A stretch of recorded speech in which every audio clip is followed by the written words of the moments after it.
One of the best and most counterintuitive ways to figure out whether or not your prospect is actually serious about buying your product is to suggest that they don't buy your product. And I know this seems totally backwards, but when you suggest your prospect doesn't buy from you, two things happen. One, if they are actually serious, when they explain, no, this is why I am interested, it actually reaffirms the value of what you are selling in their mind, which actually draws them in further. And then the other thing that it does is it makes you seem so much less slimy and salesy, because you're not this salesperson that's like, this is going to revolutionize your world. Instead, you're saying, hey, like, there might be other options out there. So in this video, I'm going to give you a couple examples of times that you might consider pushing your prospect away.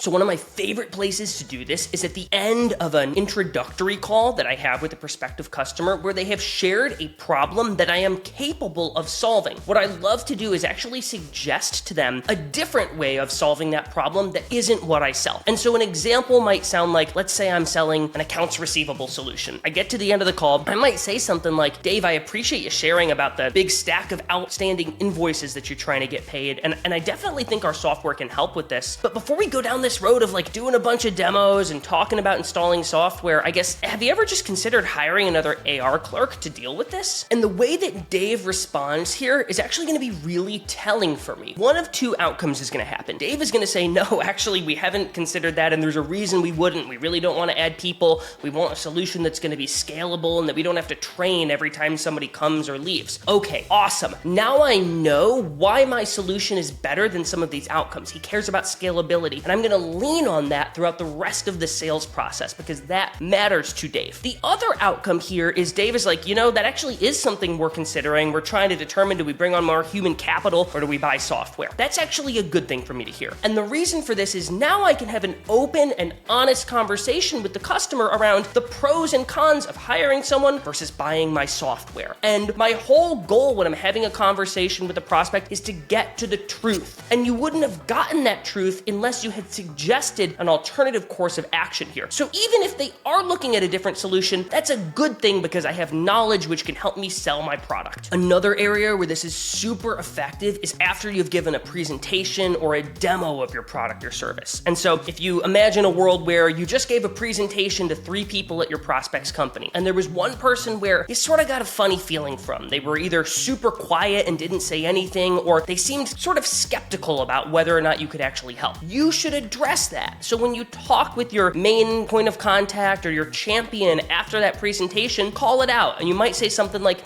Dave, it seemed like Emma was sort of skeptical about whether or not this might actually be able to help you guys. And I don't know if you've talked with her, but I'm wondering, do you feel like she might have a point? Again, one of two outcomes here. Either he's like, yeah, she does have a point. This might not be a fit because of these reasons. That's a good thing. I can now address those reasons. The other outcome is he's like, don't worry. Emma's always skeptical of anything that we put in front of her. I'm not really taking that opinion into account. Either way, I'm getting to the truth. If you sense something, say something. The third and perhaps the most effective area to use this technique is when you're talking pricing with your customer. Because no matter what your product or service costs, it could cost a penny, it could be free, your prospect is always going to tell you, oh, it's way more expensive than what we're using right now. And that's their way of trying to get in your mind to make you lower your price. And so one thing that I'll do is once I've given a proposal and the prospect has shared, hey, we're paying way less, I want to sort of pressure test him and say, gosh, Dave, you've shared that this is almost twice as expensive as what you're using right now. And